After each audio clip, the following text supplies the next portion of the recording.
সৈয়দপুর বিমানবন্দরে অসুস্থ ত্রাণমন্ত্রী, এয়ার অ্যাম্বুলেন্সে ঢাকায় আনার প্রস্তুতি। ক্লাসরুমে সিসি ক্যামেরা বসিয়ে শিক্ষকদের পাঠদান পর্যবেক্ষণ করা হবে বললেন শিক্ষামন্ত্রী। এবং শিগগিরই ভাঙা হবে বাজার নিয়ন্ত্রণকারী সিন্ডিকেট বললেন বাণিজ্যমন্ত্রী।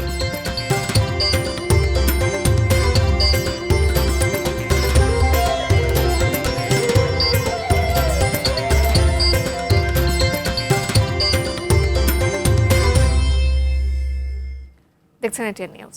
দেশের খবরে আপনাদের সবাইকে আমন্ত্রণ জানাচ্ছি। আমি জান্নাতুন নাহার জাকিয়া। এতক্ষণ নাসির সিনটেক্স গ্রুপের সৌজন্যে সংবাদ শিরোনামগুলো শুনছিলেন।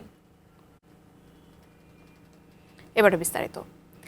ঢাকা থেকে লালমনিরহাট যাওয়ার পথে সৈয়দপুর বিমানবন্দরে অসুস্থ হয়ে পড়েছেন দুর্যোগ ব্যবস্থাপনা ও ত্রাণমন্ত্রী আসাদুল হাবিব দুলু। তিনি সৈয়দপুর সিএমএইচে চিকিৎসাধীন আছেন। সকাল 8:15টায় সৈয়দপুর বিমানবন্দরে অবতরণ করেন আসাদুল হাবিব দুলু। অবতরণের পরপরই অসুস্থ বোধ করলে বিমানবন্দরেই তাকে প্রাথমিক চিকিৎসা দেওয়া হয়। রক্তচাপ কমে যাওয়া তাৎক্ষণিকভাবে তাকে সৈয়দপুর সিএমএইচে ভর্তি করা হয়। আরও উন্নত চিকিৎসার জন্য তাকে এয়ার অ্যাম্বুলেন্সে ঢাকায় আনার প্রস্তুতি চলছে।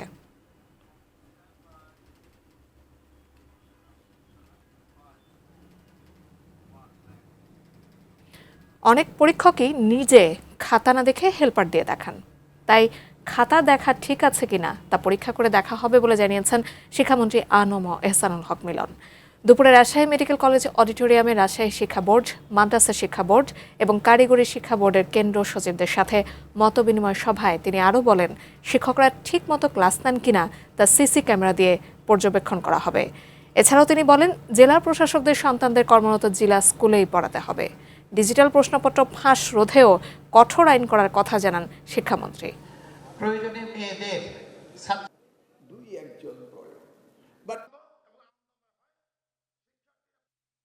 দেখেছি হেল্পার দিয়ে খাতা দেখা, নিজের সময় নেই। এই ক্লাস 10-এর একজন ছাত্রকে টিউটরিং করাচ্ছে, এই তুই দেখে দে। মানে there is so many things, এগুলি সকলে করে না, 2-1জন করে। ক্লাসরুম কন্ডাক্ট রেসিপ্রোকাল কিনা, শিক্ষক ঠিকমতো ক্লাস করে কিনা, ছাত্র ঠিকমতো মনোযোগ দেয় কিনা, এগুলিকে আমরা বিবেচনা আনবো। সেই সাথে পরীক্ষা হলে সিসি ক্যামেরা থাকবে এবং আমাদের দুশ্চিন্তা কমে গেল। কারণ আমাদের তো সেই আগের দিন নেই যে হঠাৎ করে হেলিকপ্টার নিয়ে হাজির হতে হবে নাকি। দেশের পুরো সাপ্লাই চেইন এআই মডেলে অন্তর্ভুক্ত করা হবে বলে মন্তব্য করেছেন বাণিজ্য, শিল্প, পাট ও বস্ত্রমন্ত্রী খন্দকার আব্দুল মুক্তাদির। সকালে সিলেট মহানগরীর টিলাগড়ে কৃষকের হাট উদ্বোধন করে তিনি এসব কথা বলেন। শিগগিরই বাজার নিয়ন্ত্রণকারী সিন্ডিকেট ধ্বংস করা হবে বলে এ সময় উল্লেখ করেন তিনি। আমদানি থেকে শুরু করে খুচরা পর্যন্ত বিক্রয়, এই পুরো সাপ্লাই চেইন আমরা এআই জেনারেটেড একটা মডেলের মধ্যে নিয়ে আসবো, যাতে প্রত্যেক আমদানিকারক, প্রত্যেক বিক্রেতা, প্রত্যেক পাইকারি বিক্রেতা এবং প্রত্যেক খুচরা বিক্রেতা, সিলেটের একটি প্রত্যন্ত উপজেলা, প্রত্যন্ত বাজারের খুচরা বিক্রেতা, এই প্রত্যেকের নাম এই মডেলে, এই সাপ্লাই চেইন মডেলের মধ্যে অন্তর্ভুক্ত থাকবে। ধর্ম, বর্ণ বা দলীয় পরিচয় নয়, যোগ্যতা বিবেচনা করে ফ্যামিলি কার্ড ও কৃষক কার্ড দেয়া হবে বললেন পানি সম্পদ প্রতিমন্ত্রী ফরহাদ হোসেন আজাদ। দুপুরে পঞ্চগড়ের বোদা উপজেলায় সাম্প্রতিক ঝড় ও শিলাবৃষ্টিতে ক্ষতিগ্রস্তদের মাঝে ত্রাণ বিতরণকালে এ কথা বলেন তিনি। এই কৃষক কার্ড বিলি করার ক্ষেত্রে কোনো দলীয় দৃষ্টিকোণ দেখা হয় না। বিভিন্নভাবে 3 স্তরের যাচাই বাছাই করে সেইখানে তারা নির্ধারণ করেছেন কে কোন ক্রাইটেরিয়া পেতে পারে। ঠিক তদ্রুপ ফ্যামিলি কার্ডের ক্ষেত্রে আমি আজকে মেসেজ দিতে চাই, ফ্যামিলি কার্ড ইতিমধ্যে উদ্বোধন হয়েছে। ইনশাআল্লাহ সামনের 2-2.5 মাসের মধ্যে দিয়ে আমার সারা বাংলাদেশে 50 লক্ষ ফ্যামিলি কার্ড আমরা উদ্বোধন করব। দর্শক, দেশের খবরে আছে, এই পর্যায়ে একটি বিরতি নিচ্ছে। ফিরে এসে অন্যান্য খবরের সঙ্গে আরও যা থাকছে। বৈশাখী কাল, পাহাড়ে বর্ষবরণের প্রস্তুতি।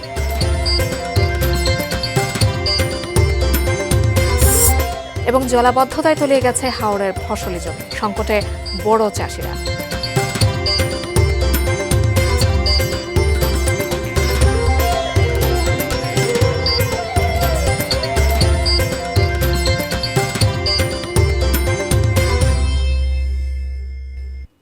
আপনারা দেখছেন দেশের খবর। এবারে বৈশাখীর খবর। বর্ষবরণের রং লেগেছে পাহাড়ে, বাতাসে তারই সুর। বৈশাখী উৎসবকাল। চাকমা ও তঞ্জঙ্গা সম্প্রদায়ের বিজু, বিশু, মারমাদের সাংরাই ও ত্রিপুরাদের বৈশু আর ম্রোদের চানক্রানের ঘিরে চলছে ঐতিহ্যবাহী সব আয়োজন। প্রতিনিধিদের পাঠানো তথ্য ছবি নিয়ে দেখুন ডেস্ক রিপোর্ট। পাহাড়ের সবচেয়ে বর্ণিল আর আনন্দময় আয়োজন বর্ষবরণের উৎসব বৈশাখী। চন্দনপানিতে বৌদ্ধ মূর্তি স্নান, বয়স্ক পূজা, পিঠা পাচন তৈরি, জলকেলি, গিলা খেলা আর সাংস্কৃতিক অনুষ্ঠানে মুখর হয়ে উঠবে পাহাড়ি জনপদ।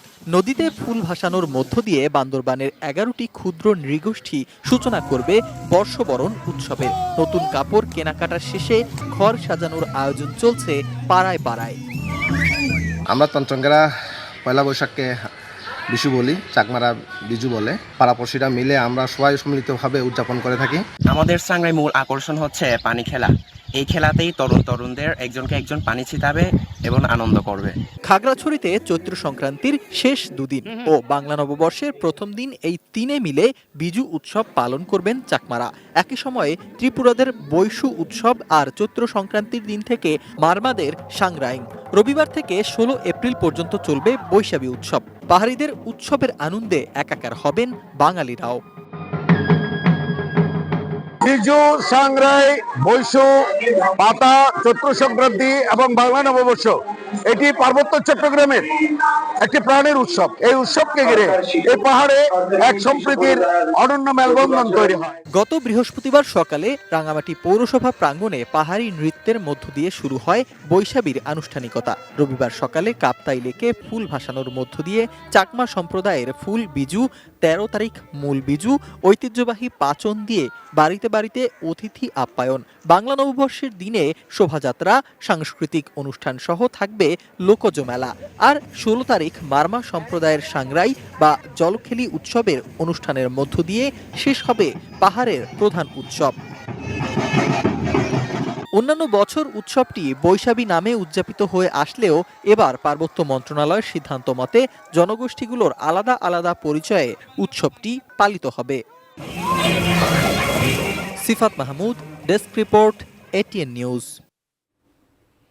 দর্শক, পাহাড় মেতেছে উৎসবের আনন্দে।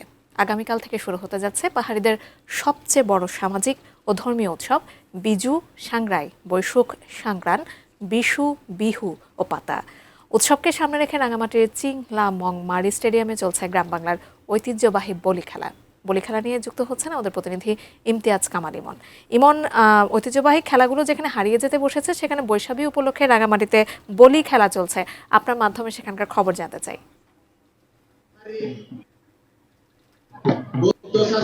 জাকিয়া, আপনি যেমনটি বলছিলেন যে পাহাড়ের যে সবচেয়ে বড় সামাজিক উৎসব বিজু, সাংরাই, বৈশুখ সহ বাংলা নববর্ষকে বরণ করতে কিন্তু ইতিমধ্যে কিন্তু পাহাড়ে সাত রকম লেগেছে। তার উপর ধারাবাহিকতায় গত 9 এপ্রিল এখানকার যে বিজু, সাংরাই, বৈশুখ, পাতা সহ উদযাপন পরিষদের আয়োজনে যে 4 দিন ব্যাপী অনুষ্ঠান মালা শুরু হয়েছে, আজ তার 3য়তম দিন। আজকে রাঙামাটি মারি স্টেডিয়ামে ইতিমধ্যে কিন্তু একটু ক্যামেরার মাধ্যমে যদি আদিবাসী যে বলিরা রয়েছেন তারা কিন্তু এই বলি খেলায় অংশগ্রহণ করছে। এই বলি খেলায় এখানকার যে তাদের যে নিজস্ব যে পেশি শক্তি রয়েছে সে পেশি শক্তি প্রদর্শন করে এখানকার যে দর্শকদের কিন্তু এখানে আনন্দ দিচ্ছে এখানকার বলিরা। আমি যদি একটু দেখাতে চাই, এই মারি স্টেডিয়ামের যে গ্যালারি রয়েছে সেই গ্যালারি কিন্তু এখন দর্শকে পরিপূর্ণ হয়ে রয়েছে। এখানে কিন্তু বিভিন্ন বয়সী নারী পুরুষের পাশাপাশি ছোট ছোট বাচ্চারাও কিন্তু এই বলি খেলা দেখতে কিন্তু এখানে এই মারি স্টেডিয়ামে উপস্থিত হয়েছে। আমি একটু যদি দেখাই যে এখানে কিন্তু দর্শকরা কিন্তু এই বলি খেলায় যে টান উত্তেজনা, সেই টান উত্তেজনা থেকে তারা কিন্তু একেবারে বরণ করে নিচ্ছে। আর এই সাথে এখানকার যে বলি খেলায় কিন্তু ছোট, মাঝারি বলির অংশগ্রহণ করছে এবং আর কিছুক্ষণ আগেই কিন্তু এই বলি খেলার উদ্বোধন করেন এখানকার সাবেক সংসদ সদস্য এবং পার্বত্য চট্টগ্রাম জনসমিতি সমিতির যে সহসভাপতি রয়েছে।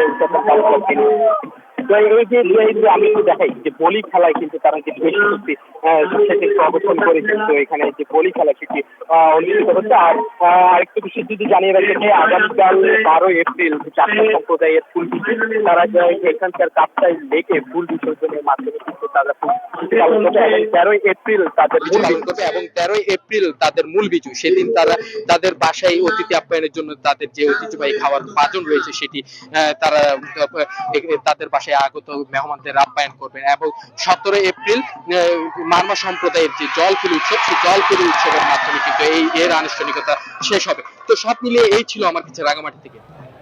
জাকিয়া, ধন্যবাদ আপনাকে ইমন। প্রতিনিধি ইমতিয়াজ কামাল ইমন আমাদের সঙ্গে সংযুক্ত হয়েছিলেন। গ্রাম বাংলার ঐতিহ্যবাহী বলি খেলা চলছে, সেখানকার খবর তিনি আমাদেরকে জানাচ্ছিলেন। কবি জীবনানন্দ দাশের 127তম জন্মদিন উপলক্ষে বরিশালে শুরু হয়েছে 3 দিন ব্যাপী জীবনানন্দ মেলা। শুক্রবার সকালে বরিশাল সরকারি BM কলেজ মাঠে মেলার উদ্বোধন করেন বরিশাল সিটি কর্পোরেশনের প্রশাসক অ্যাডভোকেট বিলকিস আক্তার জাহান শিরিন। এবার মেলায় রয়েছে মোট 7টি স্টল। মেলা উপলক্ষে কবির প্রতিকৃতিতে পুষ্পার্ঘ অর্পণ, মোমবাতি প্রজ্বলন, আলোচনা সভা ও সাংস্কৃতিক অনুষ্ঠানের আয়োজন করা হয়েছে। উত্তরণ সাংস্কৃতিক সংগঠনের আয়োজনে মেলা চলবে আগামীকাল রবিবার পর্যন্ত।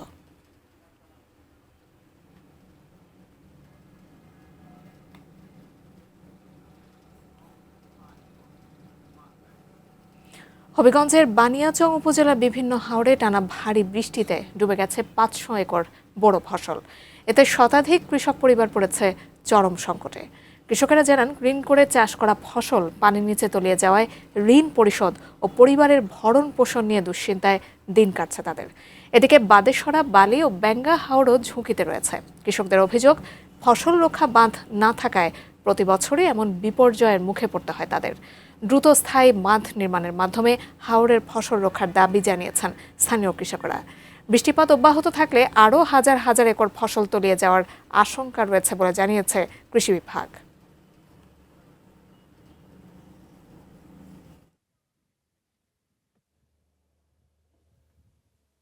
তো যদি আর কোনো বৃষ্টি বাদল হয় তাহলে এই জমিগুলা মনে কর যে হাজার জমিনগুলা এগুলা নষ্ট হয়ে যাবে। যারা জমিগুলা জমা করছে এরা কিন্তু আমার বড় ব্যাঘাতে আসে, বড় কষ্টে আসে। কারণ এই জমি এখন বর্তমানে যেভাবে জমিগুলা গেছে এগুলো আর হবে না। আটকের কে জমা রাখছি আমি ঝলুবার গেছ থেকে কয়েক গ্রামের কৃষকদের আপ্রাণ চেষ্টায় রক্ষা হয়েছে সুনামগঞ্জের দেখার হাওরের একটি অংশের বড় ফসল। সকালে হঠাৎ মহাসিং নদীর পানির চাপে সুনামগঞ্জ সদর উপজেলার গোবিন্দপুর মদনপুর গ্রামের পূর্ব দিকে গুজাউনি বাঁধ ভেঙে যায়। এতে তলিয়ে যাচ্ছিল হাওরের সদর উপজেলার গোবিন্দপুর, মদনপুর, শান্তিগঞ্জ উপজেলার আস্তমা, কাইক্কারপা সহ আশপাশের গ্রামের কৃষকদের ধান। খবর পেয়ে এলাকার কৃষকেরা ভেঙে যাওয়া বাঁধে বাঁশ পুঁতে ও মাটি ফেলে কয়েক ঘন্টার চেষ্টায় বাঁধটি মেরামত করে পানি প্রবাহ বন্ধ করেন।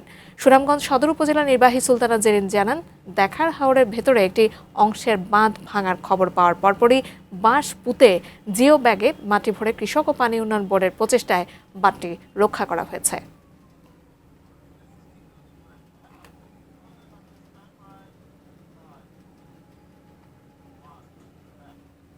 দেশের খবর একটা বিরতির পর ফিরছে, আমাদের সাথে থাকুন।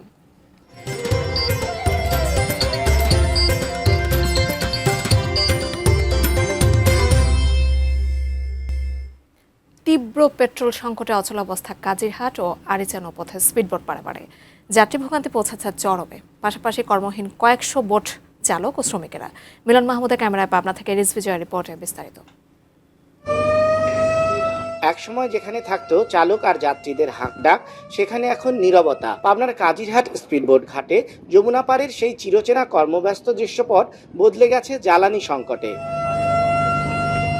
ঢাকা যাতায়াতের সংক্ষিপ্ত পথ কাজিরহাট আরিচা নৌপথ। স্পিডবোটে 20 মিনিটে যমুনা পাড়ি দিয়ে 3.5 ঘন্টায় পাবনা থেকে ঢাকা পৌঁছানো যায়। জরুরি যাতায়াতে এই রুট ব্যবহার করেন অনেকেই, কিন্তু ঈদ উল ফিতরের পর থেকে পেট্রোলের অভাবে ঘাটে নোঙর ফেলে আছে অধিকাংশ স্পিডবোট। তীব্র গরমে ঘন্টার পর ঘন্টা অপেক্ষা করতে হচ্ছে যাত্রীদের। মাঝে মাঝে 2-1টি বোট চললেও তা চাহিদার তুলনায় নিতান্তই কম। তেলের সংকটের কারণে পুরো আপনার বোর্ড ফাঁকা, অনেক ভোগান্তি হচ্ছে আমাদের।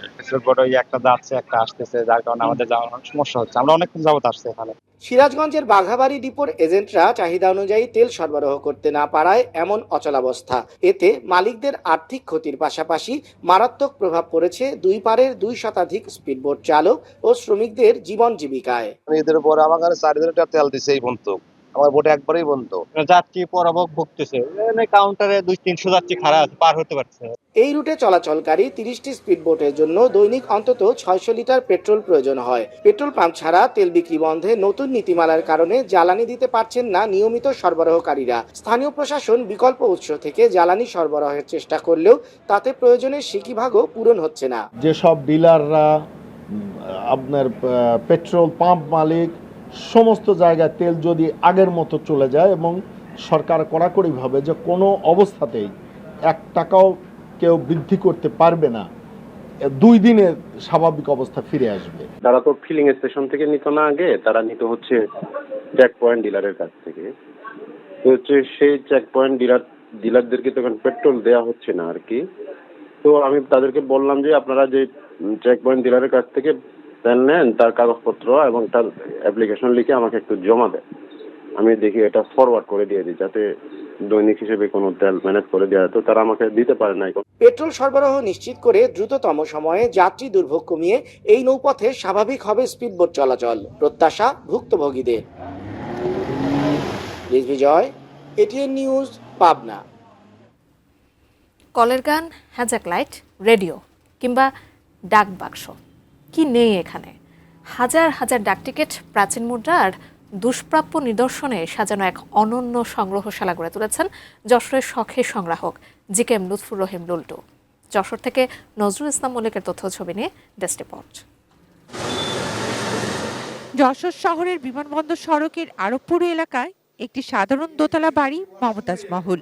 বাইরে থেকে সাধারণ মনে হলেও ভেতরে ঢুকলেই যেন হাতছানি দিয়ে ডাকে ইতিহাসের এক অন্য জগৎ।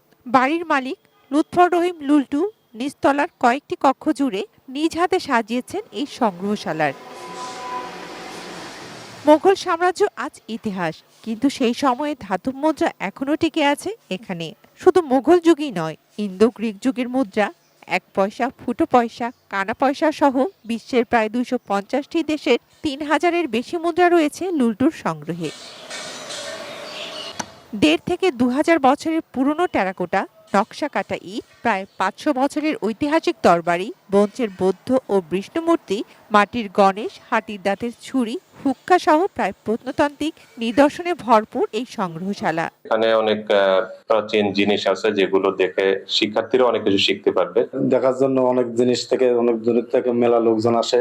চাকরির সুবাদে দেশের প্রত্যন্ত অঞ্চল ঘুরতে গিয়ে লুল্টুর সংগ্রহের যাত্রা শুরু হয়। সময়ের সঙ্গে সঙ্গে সেই শখই পরিণত হয়েছে বিশাল এক সংগ্রহশালায়। এই সংগ্রহশালায় এখন হয়ে উঠেছে দর্শনার্থীদের আকর্ষণের কেন্দ্র। আমাদের কি ঐতিহ্য ছিল, বাংলার যে ঐতিহ্যগুলো ছিল আমাদের পূর্বপুরুষরা আসলে ব্যবহার করতো। কালের গর্ভে সবকিছু হারিয়ে যাচ্ছে, যে আমাদের নেক্সট প্রজন্ম যারা আসবে তারা দেখতে পারবে না আমাদের ইতিহাস সংস্কৃতি কি ছিল। সেই হিসাব করে আমি একটি একটি করে সংগ্রহ শুরু করলাম। ব্যক্তিগত উদ্যোগে গড়ে ওঠা এই সংগ্রহশালার জন্য পরিবারের সদস্যরাও গর্বিত। প্রতিদিন সকাল 8টা থেকে রাত 8টা পর্যন্ত সবার জন্য উন্মুক্ত ব্যতিক্রমী এই সংগ্রহশালা। তার এইসব সংগ্রহ থেকে কিন্তু আমরা নিজেরা অনেক অনুপ্রেরণা বোধ করি এবং তাকেও আমরা অনেক উৎসাহিত করি যেন সেই সংগ্রহগুলো চালিয়ে যায়। উনি বহু বছর ধরে তার পুরানো জিনিসপত্র সংগ্রহ করতেন। বিভিন্ন রকমের জিনিসপত্র তার সংগ্রহশালায় স্থাপিত আছে। Shakila Aziz, desk report, ATN news. শেষ করব দেশের খবর, তার আগে নাসিস ইন্ডেক্স গ্রুপের সৌজন্যে শিরোনামগুলো জানিয়ে দিচ্ছে আরও একবার।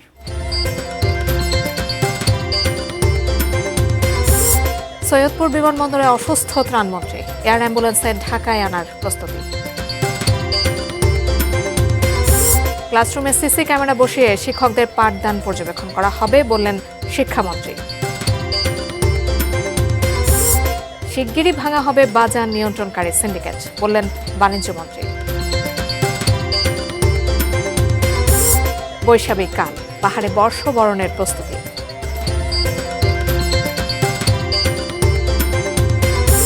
এবং জলাবদ্ধতায় তলিয়ে গেছে হাওরের ফসলি জমি, সংকটে বড় চাষিরা।